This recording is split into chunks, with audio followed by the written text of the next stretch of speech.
DPP का या NCERT explorer से जो डाउट्स के सेशन में जो पहला क्वेश्चन आया है, वो क्वेश्चन आया है the motion of an object that is in flight after being projected is the result of two simultaneously occurring components in. देखिए, अगर किसी बॉडी को जमीन से कुछ एंगल पर फेंक दिया जाए, मैं ये क्लास में बार बार बताता हूं कि अगर किसी बॉडी को, जैसे इस क्वेश्चन की अगर हम लोग बात करें तो एक चीज समझेंगे पहले हम लोग, ठीक है, कि अगर ये मान लीजिए कि हमारा हॉरिजॉन्टल ग्राउंड है, सपोज करिए कि ये हमारा हॉरिजॉन्टल ग्राउंड है, और अगर किसी बॉडी को ग्राउंड से, हॉरिजॉन्टल ग्राउंड से थीटा एंगल पर एयर में प्रोजेक्ट कर दिया जाए, फेंक दिया जाए, ऑब्लिकली जमीन से फेंक दिया जाए, तो ये प्रोजेक्टाइल मोशन करता है।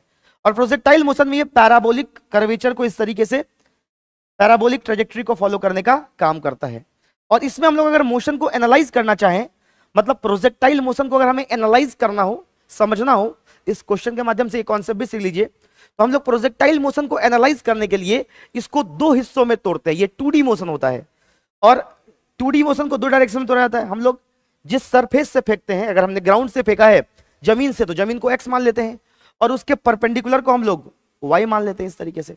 या आप ऐसे भी कह सकते हैं कि हॉरिजॉन्टल को हम लोग एक्स एक्सिस मान लेते हैं और वर्टिकल को हम लोग वाई एक्सिस मान लेते हैं।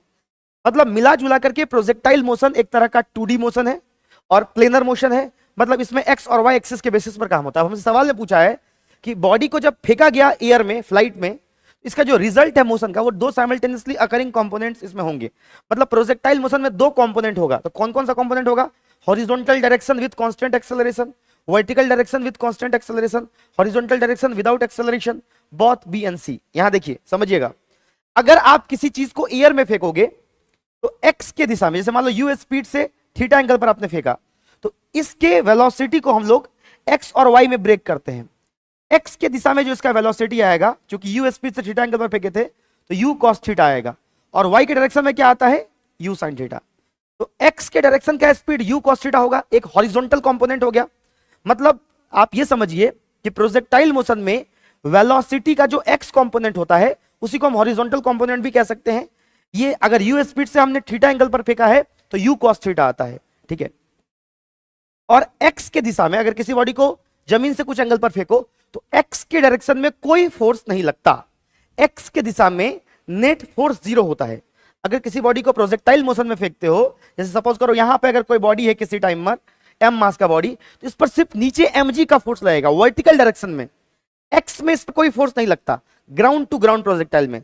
तो एक्स के डायरेक्शन का एक्सेलरेशन या हॉरिजॉन्टल डायरेक्शन का एक्सेलरेशन, एक्स के डायरेक्शन का एक्सेलरेशन बोल दो या हॉरिजॉन्टल डायरेक्शन का एक्सेलरेशन बोल दो, ये हमेशा 0 होगा, ठीक है।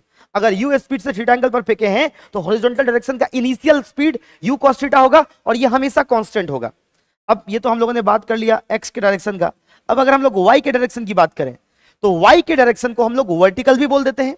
वाई के डायरेक्शन में जो हमारा स्पीड आएगा, एकदम रिलैक्स होकर के क्वेश्चन को समझिए ताकि हर क्वेश्चन के कॉन्सेप्ट को आप ग्रैस्प कर सके। तो ये जो आ जाएगा, ये आएगा यू साइन थीटा। लेकिन जैसे बॉडी को ऊपर फेंकते हैं तो हर पॉइंट पर मम्मी जी यानी पृथ्वी mg फोर्स से बॉडी को नीचे खींच रही है। तो फोर्स अगर mg लग रहा है तो एक्सेलरेशन बराबर क्या होता है? y के डायरेक्शन का एक्सेलरेशन क्या होगा? y के डायरेक्शन का फोर्स बट्टा मास। y के डायरेक्शन में कितना फोर्स लगेगा? कहीं पर भी बॉडी को रख दो तो नीचे mg जे कैप में, मतलब माइनस जे कैप में, क्योंकि नीचे लग रहा है, लगेगा। तो इसका हो जाएगा mg बाई m से m कैंसिल आउट हो गया। मतलब y के डायरेक्शन का जो एक्सेलरेशन आएगा वो क्या आएगा? y के डायरेक्शन का एक्सेलरेशन आएगा माइनस g। अब समझो, आप में से बहुत सारे बच्चे इस क्वेश्चन को बना चुके हो, लेकिन जो मैं सिखाना चाह रहा हूं उसको समझो। y के डायरेक्शन का जो ये एक्सेलरेशन माइनस g आता है, चूंकि हम लोग जिस तरह के प्रोजेक्टाइल को पढ़ने वाले होते हैं उसको नॉर्मली बहुत कम हाइट के लिए फेंकते हैं। तो कम, वैसे आपको एक चीज बता देता हूं, ये जो g है वो एक्सेलरेशन ड्यू टू ग्रेविटी है, पृथ्वी के ग्रेविटेशनल फोर्स का एक्सेलरेशन है, और ये कांस्टेंट नहीं होता है।